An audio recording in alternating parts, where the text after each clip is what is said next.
Hi అండి, how are you? Thanks for clicking this video. ఎలా ఉన్నారు? స్నేహమేరా జీవితం, స్నేహమేరా శాశ్వతం,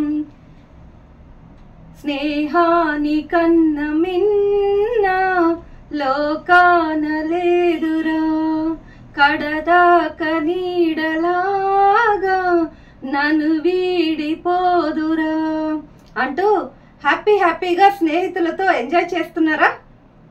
మరి ఈ స్నేహితుల దినోత్సవం రోజు నేను కూడా నా స్నేహితులైనటువంటి మీ అందరితో ముచ్చటించాలని వచ్చాను. ఎంత చెట్టుకి అంతే గాలి అన్నట్లు బాల్యము నుండి పెద్దవాళ్ళయ్యేంత వరకు కూడా ఎవరికి తగిన స్నేహితులు వారికి ఉంటారు కదండి. అదే బాల్యము నుంచి మరణించేంత వరకు కూడా ఒకే స్నేహితుడు ఉంటే వాళ్ళు నిజంగా చాలా అదృష్టవంతులు. అలాంటి వాళ్ళు ఎవరైనా ఉంటే కామెంట్లో పెట్టండి ఫ్రెండ్స్. ఏది ఏమైనప్పటికీ స్నేహం అనే పదమే చాలా గొప్పది. అందుకేనేమో ఒకే ఆత్మ రెండు శరీరాల్లో ఉండటమే స్నేహం అంటారు అరిస్టాటిల్. ఎంత గొప్పగా వర్ణించారో కదండి. ఒకే ఆత్మట రెండు శరీరాల్లో ఉండటమే స్నేహమట. నిజంగా స్నేహితులు ఎంత ఆత్మీయంగా ఉంటారు అనేది ఈ ఒక్క మాటలోనే తెలిసిపోతుంది. ముందుగా మీ అందరికీ ఫ్రెండ్షిప్ డే శుభాకాంక్షలు. Happy friendship day. లేట్ చేయకుండా వీడియోలోకి వెళ్ళిపోదాం. నీవు ఏం చేయాలని కలలు కన్నావో వాటిని మొదలుపెట్టు, ధైర్యంలోనే ప్రతిభ శక్తి దాగున్నాయి అంటాడు గోతే. అదేంటండి ఫ్రెండ్షిప్ డే గురించి చెప్తానంటూ ఏదో చెప్తున్నారు అనుకుంటున్నారా? అక్కడికే వస్తాను friends. But please note this point. నీవు ఏం చేయాలని కలలు కన్నావో వాటిని మొదలుపెట్టు, ధైర్యంలోనే ప్రతిభ శక్తి దాగున్నాయి అంటారు గోతే. ఒక ముగ్గురు స్నేహితులు కూర్చొని ముచ్చటించుకుంటూ ఉన్నారట. అందులో ఒక స్నేహితుడు హౌ ఇస్ దిస్ వరల్డ్ అన్నాడట ఇద్దరు స్నేహితులతో. అందులో వెంటనే ఒక స్నేహితుడు this world is so bad అన్నాడట. ఈ ఇద్దరు ఫ్రెండ్స్ అదేంటి ఇంత సడన్ గా బ్యాడ్ అంటున్నావు అని ఆశ్చర్యపోయి చూస్తూ no this world is so beautiful, this world is too beautiful అన్నాడట మరో స్నేహితుడు. ఒకరికి ఈ ప్రపంచం ఒకరికి అందంగా ఒకరికి బాధాకరంగా ఎందుకు కనిపించింది? బాగోలేదు అన్నంత విధంగా ఎందుకు కనిపించింది? మన మనసులో సంతోషంతో ఆనందంతో నిండి ఉన్నప్పుడు ప్రపంచమంతా ఆనందంగా కనిపిస్తుంది. అదే మన హృదయంలో కలతలు, సమస్యలు, ఇరుకులు, ఇబ్బందులు, ఏవో సమస్యలు, దుఃఖంతో నిండి ఉన్నప్పుడు ఏమీ బాలేదు, ఈ ప్రపంచం ఏమీ బాగోలేదు అనిపిస్తుంది. మరి దీన్ని ఓవర్కమ్ చేయటం ఎలా? దీన్ని ఓవర్కమ్ చేయటం ఎలాగో తెలుసుకోవటానికి ఈ వీడియోని స్కిప్ చేయకుండా చూడండి ఫ్రెండ్స్. స్నేహం అనే సిమెంట్ మాత్రమే ఈ ప్రపంచాన్ని సమైక్యంగా ఉంచగలుగుతుంది అంటారు వుడ్రో విల్సన్. నిజమే కదండి. స్నేహం అనేది అంత పటిష్టమైన బంధం. మరి ఈనాటి యూత్కి స్నేహం విలువ తెలుసో లేదో తెలియదు, కానీ ఒకప్పుడు మాత్రం స్నేహం చేసిన తర్వాత మరణించేంత వరకు కూడా వారితో స్నేహంగా ఉండేవాళ్ళు. ఎందుకు ఈ మాట చెప్తున్నానంటే యూత్ ఇప్పుడు స్నేహితుల కన్నా కూడా సెల్ ఫోన్లలో ఎక్కువ గడుపుతూ ఉన్నారు. ఏవో పిచ్చాపాటి చూసుకుంటూ టైం వేస్ట్ చేసుకుంటూ ఉంటారు. అలాగని నేను యూత్ ఆర్ యూస్లెస్ అనడం లేదు. No, youth are useful. 100% youth are useful. వాళ్ళు ఏదైనా సాధించాలి అనుకుంటే 100% సాధించగలుగుతారు. నేర్చుకోండి. మీరు ఎంత బాగా నేర్చుకోగలిగితే అంతా నేర్చుకోండి. మీరు చేయగలిగిందంతా చేయండి. ఒకరోజు ప్రేమ స్నేహాన్ని అడిగిందట. ఈ ప్రపంచమంతా నేనుండగా మరలా నువ్వెందుకు అని. అప్పుడు స్నేహం చిరునవ్వుతూ చెప్పిందట, ఎక్కడెక్కడైతే నువ్వు కష్టాలు మిగులుస్తావో అక్కడక్కడ నేనుండి చిరునవ్వులు పోయించటానికి అని. బాగుంది కదండి. ఒకసారి నేను ఒకరి ఇంట్లో అద్దెకుండవలసి వచ్చింది. అప్పుడు ఆ ఇంటి యజమాని ఒక రోజు నా దగ్గరికి పరుగున వచ్చి, ఏమమ్మా, నువ్వు హిందూ కుటుంబంలో పుట్టి యేసుక్రీస్తును పూజిస్తున్నావట, ఆయన పాపుల స్నేహితుడు, నీకు తెలీదా అని అన్నారు. ఏంటి అవును బాబాయ్, నేను యేసుక్రీస్తును పూజిస్తున్నాను. ఏంటి ఆయన పాపుల స్నేహితుడా? అవును బాబాయ్, పాపుల స్నేహితుడే అని అన్నాను. మరెందుకు పూజిస్తున్నావు అన్నారు. అసలు పాపం అంటే ఏంటి బాబాయ్ అని అడిగాను. అప్పుడు ఆయన కొన్ని పాపపు క్రియల గురించి, దొంగతనం చేస్తే పాపం, వ్యభిచారం చేస్తే పాపం, సిగరెట్ కాలిస్తే పాపం, మద్యపానం చేస్తే పాపం, తల్లిదండ్రులను సరిగ్గా చూడకపోతే పాపం, ఇతరులది ఆశిస్తే పాపం, ఇలా కొన్ని ఒక 10-15 దాకా ఒక చిట్టాలాగా చదివారు. నిజమే బాబాయ్, నువ్వు చెప్పిందన్నీ కరెక్టే, ఇవన్నీ పాపాలని నువ్వే ఒప్పుకుంటున్నావు కదా, మరి ఇందులో ఏ పాపం కూడా నువ్వు కలిగి లేవా అని అడిగాను. వెంటనే ఆయన చప్పున తలదించుకొని ఏమీ మాట్లాడకుండా అక్కడి నుంచి వెళ్ళిపోయారు. ఎందుకు అంటే ఆయన ఒక త్రాగుబోతుగాను, ఒక పరాయి స్త్రీ వ్యామోహంలోనూ ఉన్నారు. అందుకే తాను కూడా ఒక పాపిని అని గ్రహించి నిజంగానే ఆయన నా స్నేహితుడే అని చెప్పి అక్కడి నుంచి చకచకా వెళ్ళిపోయారు. మరి మీరు ఆయనకి స్నేహితులో కారో? యేసుక్రీస్తు పాపులకు స్నేహితుడట. మరి ఆయనను నేను స్నేహితుడిగా కలిగి ఉన్నాను. అందుకు నేను చాలా అదృష్టవంతురాల్ని. మరి మీరు కలిగి ఉన్నారో లేదో మీరే తేల్చుకోండి. ఏమైనా అంటే మతం మారుస్తున్నాను అంటారు.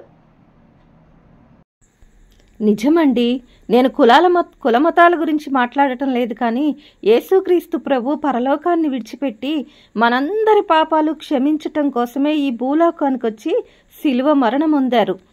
ఇది గ్రహించి ఆయనను స్నేహితునిగా, ఆయనను ప్రేమించి, ఆయన మన పాపాల కొరకే ప్రాణం పెట్టారని గ్రహించి మనమందరూ మారుమనసు పొందాలని, ఆయన రాజ్యంలో చేరాలని ఆయన కోరిక. మీరందరూ ఆయన ద్వేషించకుండా ఆయన గురించి తెలుసుకుంటారని నా ఆశ. ఒకరోజు ఒక తాబేలు సముద్రం ఒడ్డున అటు ఇటు తిరుగుతూ ఉందట. అలా తిరుగుతూ ఉన్నప్పుడు తన కాలి అడుగులు పడుతూ ఉంటే ఆ అడుగులు చూసుకుంటూ మురిసిపోతూ ఉందట. అలా మురిసిపోతూ సరదాగా అలా తిరుగుతూ ఉన్నప్పుడు ఒక అల వచ్చి ఆ అడుగులన్నీ తొలగించేసిందట. అప్పుడు సముద్రుడి వైపు తిరిగి చూస్తూ, నువ్వు నేను మంచి స్నేహితులం కదా, ఎందుకు ఇలా చేశావు? నా అడుగులు చూసుకొని నేను ఎంతో మురిసిపోతున్నాను కదా, ఎందుకు ఇలా చేశావు ఫ్రెండ్ అని అడిగిందట. అప్పుడు ఆ సముద్రం, నువ్వు నా ఫ్రెండు కాబట్టే నిన్ను కాపాడుకోవటానికే ఇలా చేశాను అందట. అదేంటి, నన్ను కాపాడుకోవటం ఏంటి అని అడిగితే, నీ అడుగులు చూసి నువ్వు మురిసిపోతూ ఏది చూసుకోవటం లేదు, కానీ ఒక్కసారి వెనక్కి తిరిగి చూడు, వేటగాడు నీ అడుగులు చూసుకుంటూ నీ వైపే వస్తున్నాడు, అందుకే నీ అడుగులు కనపడకుండా ఉండాలనే అలా చేశాను అందట. ఓ అవునా అని తన స్నేహితుడికి కృతజ్ఞతలు చెప్పుకొని వెంటనే ఆ సముద్రంలోకి దూకేసిందట. చూసారండి, అందుకేనేమో ఒంటరిగా వెలుగులో నడవటం కంటే చీకటిలో స్నేహితుడితో నడవటం మేలు అంటారు.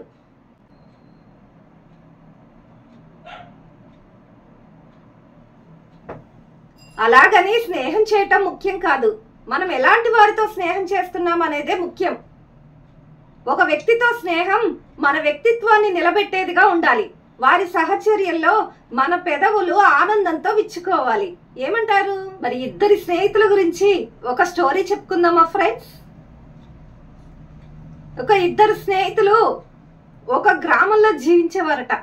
వారిద్దరూ కూడా చిన్నప్పటి నుంచి ఎంతో ఫ్రెండ్లీగా, ఎంతో స్నేహంగా, అన్యోన్యంగా ఉంటూ ఉండేవారట. ఎంతటి అన్యోన్యం అంటే ఎదుటి వాళ్ళిద్దరిని చూసి కుళ్ళుకొనేంతగా అంత అన్యోన్యంగా ఉంటూ ఉండేవారట. అంత స్నేహంగా అంత ఆప్యాయంగా ఉంటూ ఉండేవారట. వారిద్దరూ కూడా వారికి కావాల్సింది వారు సంపాదించుకుంటూ వారికి కావాల్సింది తింటూ ఎంజాయ్ చేస్తూ, అంటే ఒక రకమైనటువంటి ఎంజాయ్ లైఫ్, లగ్జరీ లైఫ్ లాగా ఒక ఎంజాయ్మెంట్తో జీవిస్తూ ఉన్నారట. అలా జీవిస్తూ ఉన్నప్పుడు, అలా సరదాగా లైఫ్ లీడ్ చేస్తూ ఉన్నప్పుడు యుక్త వయసు వచ్చింది. యుక్త వయసు రాగానే వారిద్దరూ వివాహం చేసుకున్నారు. వివాహం చేసుకోగానే బాధ్యత పెరిగింది. అప్పటి వరకు తాము సంపాదించినటువంటి రూపాయిని హ్యాపీగా జలసాలకు ఖర్చు పెడుతూ తింటూ త్రాగుతూ సుఖించుచు అన్నట్లుగా జీవించినటువంటి వారి జీవితంలో ఆర్థిక గండి పడింది. అలాగే ఎలాగోలాగా కుటుంబాన్ని నడిపిస్తూ వస్తున్నారు. తరువాత పిల్లలు పుట్టారు. ఇంకా పిల్లలు కూడా పుట్టడంతో ఆర్థికంగా చాలా ఇబ్బందులు ఎదుర్కొంటూ పస్తులు కూడా పడుకోవలసిన పరిస్థితి ఏర్పడింది. ఒకరోజు ఇద్దరు స్నేహితులు ఒక చింత చెట్టు కింద కూర్చొని మాట్లాడుకుంటూ అన్నంలో కూర కూడా లేని పరిస్థితులు, కూర కూడా వేసుకుని తినే పరిస్థితులు లేక ఆ చింత చెట్టు కింద కూర్చొని చింత చిగురాకు కోసుకొని ఆ తెల్లని అన్నంలో కలుపుకొని ఆ చింతాకు చింత చిగురు ఆ తెల్లని అన్నంలో కలుపుకొని పుల్లగా ఉండటంతో ఆ అన్నం కలుపుకొని తింటూ ఇలా ఎన్ని రోజులు గడుపుతాం? మనల్ని నమ్ముకొని వచ్చిన భార్య బిడ్డల్ని ఇలా ఇబ్బంది పెట్టడం నాకు మంచిగా అనిపించడం లేదు. మనం ఒక పని చేద్దాం రా, ఎటైనా వెళ్ళిపోయి ఒక 2 సంవత్సరాలు ఎటైనా పారిపోయి ఎంతో కొంత సంపాదించుకొని కూడబెట్టి మళ్ళీ వద్దాం అన్నాడు ఒక స్నేహితుడు. లేదు లేదు లేదు, నువ్వు చెప్పిన ఆలోచన బానే ఉంది, కానీ చెప్పకుండా పారిపోవటం ఎందుకు, చెప్పే వెళ్దాము అన్నాడు. సరే అని ఇద్దరు భార్యలతో విశ్లేషించారు. ముందు వారిద్దరూ కూడా కొంచెం ఒప్పుకోకపోయినప్పటికీ చివరికి వారిద్దరూ ఒప్పుకొని సరే వెళ్ళండి, కానీ 2 సంవత్సరాల తర్వాత క్షేమంగా తిరిగి రండి, ఇక్కడ మా గురించి మీరు ఆలోచించవద్దు, మేము ఏదో ఒక రకంగా బ్రతుకుతాము, పిల్లల్ని కూడా చూసుకుంటాము అని చెప్పి వారిద్దరూ కూడా హృదయపూర్వకంగా పంపించారు. సరే అని ఇద్దరు స్నేహితులు బయలుదేరారు. ఎక్కడికి వెళ్ళాలో తెలీదు, చెరొక బ్యాగు వేసుకుని బయలుదేరారు. ఎక్కడికి వెళ్ళాలో తెలీదు. ఆ ఊళ్ళోకి వచ్చినటువంటి బస్సు ఎక్కారు. ఎక్కి ఇద్దరు కూర్చున్నారు. మనం బయలుదేరినైతే బయలుదేరాం, కానీ ఎక్కడికి వెళ్దాం అన్నాడు ఆ స్నేహితుడు. ఈ బస్సు ఎక్కడికి వెళ్తే అక్కడికి వెళ్దాం, మరి మనం ఎలా బ్రతుకుదాం, ఏం చేద్దాం అని అడిగితే అవును కరెక్టే కదా, సరే అని ఒక నోట్స్ ఒక పెన్ను తీసుకొని డూస్ డోంట్స్, చేయవలసినవి చేయకూడనివి అని 2 లిస్టులు రాసుకున్నారు. అరే మన చేతికి వచ్చిన పని ఏదైనా సరే, మన చేతికి వచ్చిన పని మనం వెంటనే వెళ్ళగానే మనకి ఎవ్వరూ పని ఇవ్వరు కనుక మనకి చేతికి వచ్చినటువంటి పని, మనకు అందుబాటులో ఉన్న పని ఏదైనా సరే మనం చేద్దాం అని డూస్లో రాసుకున్నారు. అలాగే మనం వెంటనే వెళ్ళి గది తీసుకోవాలి అంటే ఎక్కువ అద్దెలు కట్టాల్సి వస్తుంది, కాబట్టి షేరింగ్ రూమ్లో ఉందాము అని అలా రాసుకున్నారు. తర్వాత మనకి బట్టలు కొనుక్కునే అలవాటు ఉంది కదా, కానీ 2 సంవత్సరాల వరకు కూడా మన లగ్జరీ లైఫ్ని పక్కన పెడదాం, మనం కొన్నిటిని త్యాగం చేసుకుందాం. మనకి మాంసాహారం ఇష్టం, అలాగే మందు తాగటం ఇష్టం, అలాగే ఎప్పటికప్పుడు కొత్తగా నూతన వస్త్రాలు ధరించడం ఇష్టం కదా, వీటన్నిటినీ కూడా మనం త్యాగం చేద్దాం. 2 సంవత్సరాల వరకు మనం నిగ్రహించుకొని త్యాగం చేద్దాము అని చెప్పి ఇద్దరు చేయవలసినవి చేయకూడనివి ఇద్దరు కూడా కొన్ని అనుకొని రాసుకున్నారు. అలా కొంత దూరం ప్రయాణం అయిన తర్వాత మనం ఇద్దరము కలిసి ఒకే చోటికి వెళ్ళి పని ఇవ్వమంటే ఎవరిస్తారు? ఒకరికంటే ఎలాగోలాగా ఇస్తారు, కానీ ఇద్దరికి అంటే కష్టమేమో. ఒక పని చేద్దాం, నువ్వు నీ దారిన వెళ్ళు, నేను ఈ దారిన వెళ్తాను, కానీ గుర్తుంచుకో 2 సంవత్సరాల తర్వాత మాత్రం మన ఊరికి వచ్చి మనం కలుసుకోవాలి అని డిసైడ్ అయిపోయారు ఆ ఇద్దరు స్నేహితులు. సరే అని చెప్పి ఇద్దరు చెరో చోట దిగి వెళ్ళిపోయారు. అలా కొంతకాలం గడుస్తూ ఉంది. వారికి చేతికి దొరికినది, వారికి అవకాశం ఉన్న పని చేస్తూ గడుపుతూ ఉన్నారు. అలా గడుపుతూ గడుపుతూ ఒక నెల గడిచిపోయింది. నెల గడిచిపోయిన తర్వాత వారి చేతికి జీతం వచ్చింది. ఆ ఖర్చు పెట్టవలసినది ఇంతే ఉంది, కానీ జీతం ఇంత ఉంది. ఆనందంతో చాలా ఉప్పొంగిపోయి పొదుపు చేద్దామని చెప్పి పొదుపు చేయటం నేర్చుకున్నారు. ఇద్దరు కూడా పొదుపు చేస్తూ వస్తున్నారు. ప్రతి నెల కష్టపడటం, ఆ డబ్బులో కొంత దాచుకోవటం, తమకి ఏదైనా తినాలి తాగాలి అనిపించినా నిగ్రహించుకోవటం, కష్టపడి ఆ డబ్బును కూడబెట్టడం నేర్చుకున్నారు. అలా 6 నెలలు గడిచిపోయింది. ఎలాగైతే నేను కొంత డబ్బు కూడబెట్టిన డబ్బుతో ఒక స్నేహితుడి సలహాతో ఒకరేమో ల్యాండ్ కొన్నారు, మరొకరేమో షేర్ మార్కెట్లో ఇన్వెస్ట్ చేశారు. వాళ్ళ అదృష్టం బాగుందేమో, అది డబల్ అయింది. సంవత్సరం తిరిగేసరికి అది డబల్ అయింది. అలా ఇద్దరు స్నేహితులు మంచి పొజిషన్కి ఒక్కొక్క మెట్టు ఎక్కుతూ మంచి పొజిషన్కి వస్తూ ఉన్నారు. అలాంటి సమయంలో ఒక స్నేహితుడు చేస్తున్నటువంటి ఉద్యోగంలో ఒక కొలీగు తన కూతురి వివాహం చేస్తూ అతను సౌండ్ పార్టీ అవటంతో ఒక మంచి భోజనం ఏర్పాటు చేశాడు. అంటే మాంసాహార భోజనం ప్లస్ మందు రెండు ఉన్నటువంటి మంచి భోజనం ఏర్పాటు చేశాడు. ఇతడు రోజు నిగ్రహించుకుంటూ ఏమీ తినకుండా ఉంటున్నాడు కదా, అది మంచి మాంసాహారం, మంచి భోజనం దొరుకుతుంది, మంచి మందు దొరుకుతుంది, వెళ్దామా వద్దా అని ఆలోచించుకుంటూ, సరే మనం పెట్టుకున్న కండిషన్ ఏంటంటే మనం కొనుక్కొని తినకూడదు, ఆదా చేయాలి, కానీ ఇతరులు పెడితే తినొచ్చు కదా, మనకేమీ డబ్బు కాదు కదా అని ఆలోచించుకొని వెళ్ళటానికే ఇష్టపడి వెళ్ళాడు. అక్కడ రకరకాలుగా మాంసాహారపు పదార్థాలు, అలాగే మందు, క్వాలిటీ మందు దొరకటంతో చక్కగా ఆహారాన్ని భుజించి మందు తాగి తిరిగి ఇంటికి చేరుకున్నాడు. ఆ రోజు తినటంతో తెల్లారి మళ్ళీ ఆ మందు మీదకి ఏదైతే ఆ మాంసాహారం నాన్ వెజ్ తిన్నాడో మరలా దాని మీదకి పీకి, ఏంటి జీవితం, ఎన్ని రోజులు ఇలా కష్టపడాలి, తిప్పి కొడితే రోజుకి 50 రూపాయలు కాదు నాన్ వెజ్, తెచ్చుకొని తిందాం, మిగిలినవి దాచిపెడదామని ఆలోచన వచ్చి ప్రతిరోజు నాన్ వెజ్ తీసుకొని తినటం మొదలు పెట్టాడు. అలా నాన్ వెజ్ తింటూ ఉంటే అది కిక్కివ్వటం లేదు. ఎందుకంటే మందు అలవాటైపోయిన ప్రాణానికి మందు కూడా తాగాలి అనే ఆలోచన వచ్చి మరలా మందు తాగటం మొదలు పెట్టాడు. మరొక స్నేహితుడేమో ఎంతో డబ్బులు ఇన్వెస్ట్ చేస్తూ ఆ వచ్చినటువంటి డబ్బులతో ఒక మంచి ఇల్లు కొని ఒక ఉన్నతమైన పొజిషన్కి వచ్చాడు. అలా 2 సంవత్సరాలు గడిచిపోయాయి. ఈ ఉన్నతమైన పొజిషన్కి వచ్చినటువంటి స్నేహితుడు ఊర్లోకి వచ్చాడు. 2 సంవత్సరాలు గడిచిపోయినప్పటికీ తన స్నేహితుడు రాలేదు.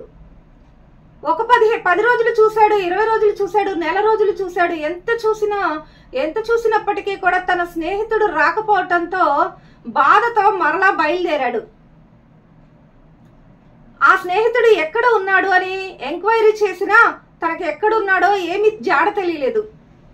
ఒకరోజు దేవుడికైనా మొరపెడదాము, తన స్నేహితుడిని చూపించమని, అసలు బ్రతికి ఉన్నాడో లేదో కూడా తెలియదు అని తన స్నేహితుడిని చూపించమని దేవుడినైనా అడుగుదాము అని ఆ దేవాలయపు మెట్లు ఎక్కి దేవుణ్ణి కోరుకొని దిగి వస్తూ ఉండగా అక్కడ అడుక్కునేవాడు ఒకడు చేయి చాపటంతో అతనికి డబ్బులు ఇస్తూ అతడు తన స్నేహితుడే అని గుర్తుపట్టి, అరే ఏంటిది ఇలాంటి పొజిషన్లో ఉన్నావు, ఇలా అడుక్కు తింటున్నావేంటి అని చెప్పి బాధతో అతని కౌగిలించుకొని తీసుకొస్తాడు. తన స్నేహితుడు కట్టించినటువంటి ఆ ఇంటిని ఎంత చూస్తూ అతను చాలా ఆశ్చర్యపోతూ చాలా హ్యాపీగా ఫీల్ అవుతూ మంచి పొజిషన్కి వచ్చినటువంటి తన స్నేహితుడిని అభినందిస్తాడు. ఈ స్నేహితుడు, అరే నువ్వు ఎలా ఈ పొజిషన్కి వచ్చావు, నువ్వు సంపాదించలేదా, మనం అనుకున్నటువంటివి ఫాలో అవ్వలేదా అని అడుగుతాడు ఈ స్నేహితుడు. లేదు నేను ఫాలో అయ్యాను, చక్కగా డబ్బు కూడా పెట్టాను, కానీ వ్యాపారం మొదలు పెట్టాను, ఆ వ్యాపారంలో నాకు లాస్ వచ్చింది, దానివల్ల ఇలాంటి పొజిషన్కి నేను రావాల్సి వచ్చింది అని ఈ స్నేహితుడితో చెప్తాడు. నిజం చెప్పకుండా ఈ స్నేహితుడు చెప్తాడు. సరేరా, ఏదైతే అదైందిలే, ముందు నువ్వు నాకు కనపడ్డావు అదే చాలు అని చెప్పి మనకి అవుట్ హౌస్ ఉంది. ఆ అవుట్ హౌస్ లో ప్రస్తుతానికి ఒక వారం రోజులుండు, ఆ తర్వాత ఏదో ఒకటి చూద్దామని చెప్పి ఆ స్నేహితుడిని తీసుకెళ్లి అవుట్ హౌస్ లో ఉంచుతాడు. ఉంచిన తర్వాత ప్రతిరోజు చక్కటి ఆహారం, అతను తినటానికి మంచిగా నాన్ వెజ్, మంచి ఆహారం, శాకాహారం, మంచి కూరలతో, మంచి ఆహారంతో అతనికి వెజ్ పంపిస్తూ ఉంటాడు. అతను ఒక వారం రోజులు 10 రోజులు అలా తింటూ ఉంటాడు. కానీ ఒకరోజు నాన్ వెజ్ మీద పీకుతూ ఉంటుంది. ఆ భోజనం తీసుకొచ్చిన వ్యక్తితో, ఏమయ్యా ప్రతిరోజు శాకాహారమే తీసుకొస్తున్నావు, మాంసాహారం లేదా, అది తీసుకురావడం లేదు అని అడిగాడు. ఇతను వెళ్ళి అతని స్నేహితునితో చెప్పాడు. సరే అని చెప్పి ఒక వారం రోజులు మాంసాహారం పంపించాడు. ఆ తర్వాత మందు మీద పీకి, ఏమయ్యా మందు తీసుకురావచ్చు కదా అని ఆ తీసుకొచ్చిన వ్యక్తితో చెప్పగానే ఆ స్నేహితుడు వెళ్ళి ఈ స్నేహితుడితో చెప్పాడు. సరే నేను మాట్లాడతానులే అని చెప్పి అతనితో చెప్పి ఒక రోజు వీలు చేసుకొని ఈ స్నేహితుడి దగ్గరికి వస్తాడు. ఆ స్నేహితుడు అప్పుడు పిచ్చాపాటి మాట్లాడుకున్న తర్వాత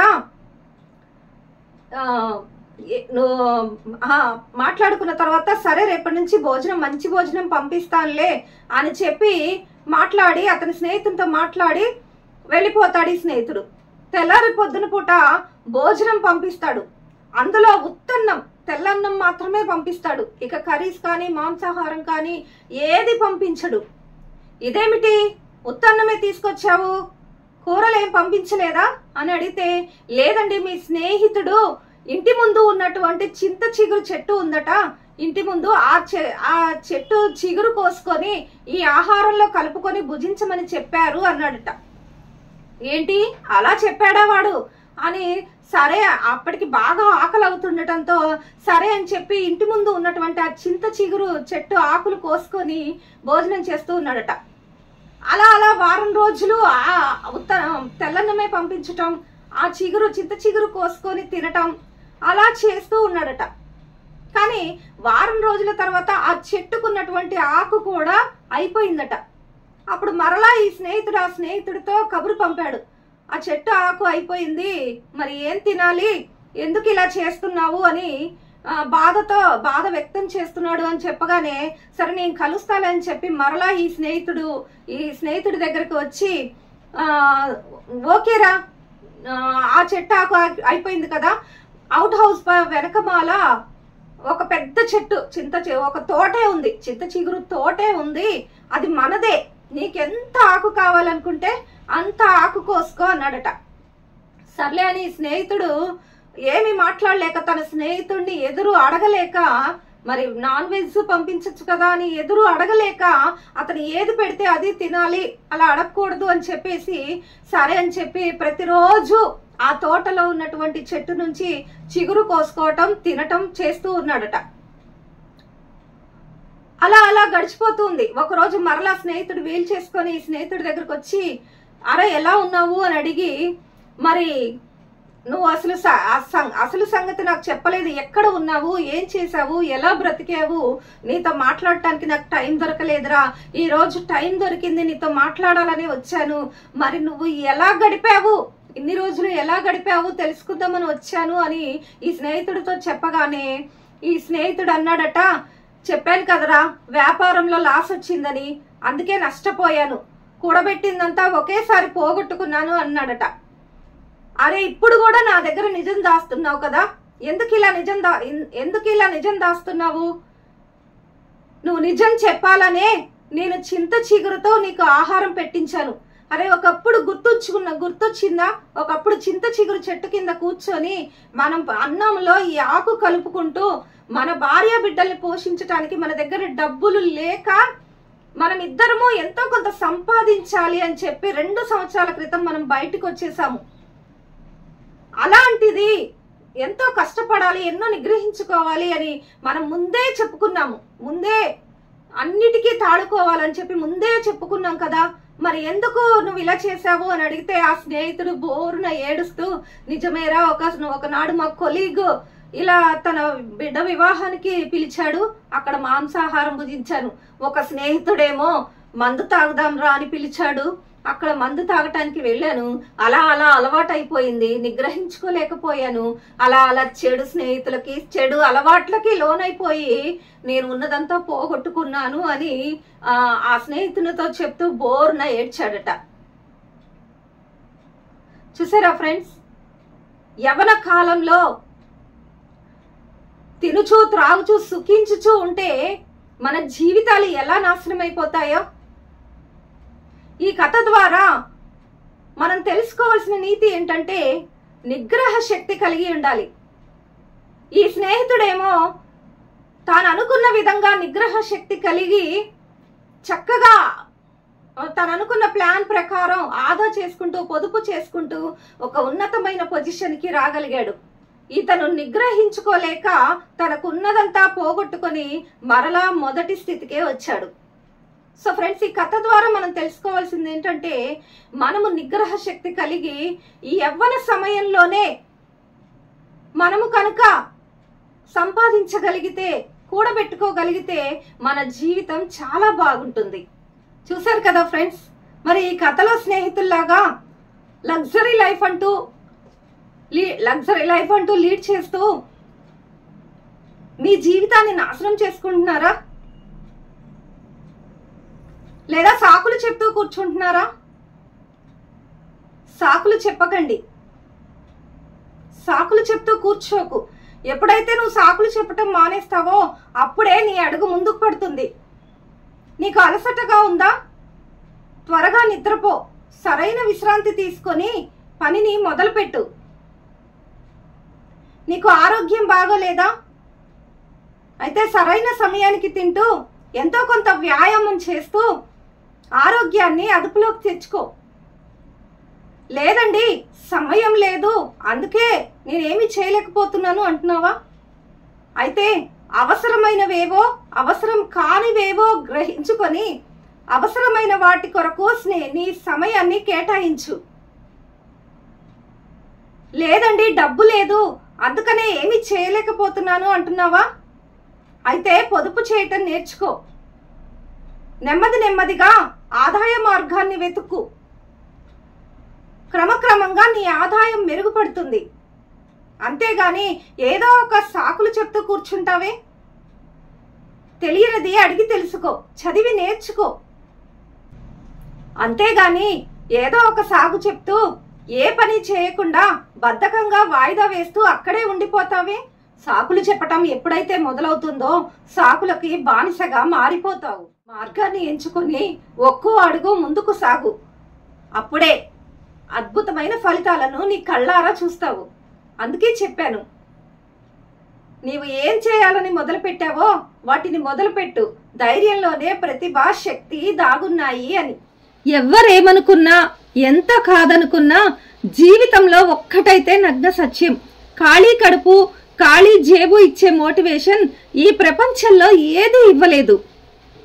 నిన్ను గొప్పగా ఉన్నత స్థానంలో ఒక మహారాణిలాగానో ఒక మహారాజులాగానో చూడాలనుకున్న వారు సైతం నీ దగ్గర డబ్బు లేకపోతే నిన్నొక మనిషిలాగా కూడా చూడరు. అంతెందుకండి, నీ దగ్గర డబ్బు లేకపోతే నువ్వు ఎన్ని గొప్ప మాటలు చెప్పినా అవి అవతలి వారికి సోదిలాగానే వినిపిస్తాయి. అదే నువ్వు ఒక గొప్ప స్థాయి సంపాదించే స్థితి వస్తేనే నువ్వెన్ని మాటలు చెప్పినా జీవిత సత్యాల్లా వినిపిస్తాయి. పైసా ఉంటే పరమాత్ముడు అంటారు, పైసా లేకపోతే పిచ్చోడు అంటారు. ఏంటండి మీరు ప్రతిదీ డబ్బుతో ముడిపెడుతున్నారు అని అనుకుంటున్నారా? అలాగని నేను డబ్బే ముఖ్యమనడం లేదు, డబ్బే శాశ్వతం అనడం లేదు, డబ్బుతో అన్నీ సాధ్యమని చెప్పటం లేదు. కానీ మనిషి సంతోషంగా బ్రతకాలన్నా, మనశ్శాంతిగా ఉండాలన్నా, మనిషి చుట్టూ నలుగురు ఉండాలన్నా మనీ ఉండాలి అంటున్నాను. ఈ జీవిత సత్యం మీరు ఎంత త్వరగా తెలుసుకుంటే అంత గొప్పవారవుతారు. చివరిగా ఒక మాట చెప్పి ముగిస్తాను ఫ్రెండ్స్. ఒక విశిష్ట వ్యక్తిని కనుగొనాలంటే 1 నిమిషం పడుతుంది. అతన్ని అభినందించటానికి 1 గంట పడుతుంది. అతన్ని ప్రేమించేందుకు 1 రోజు పడుతుంది.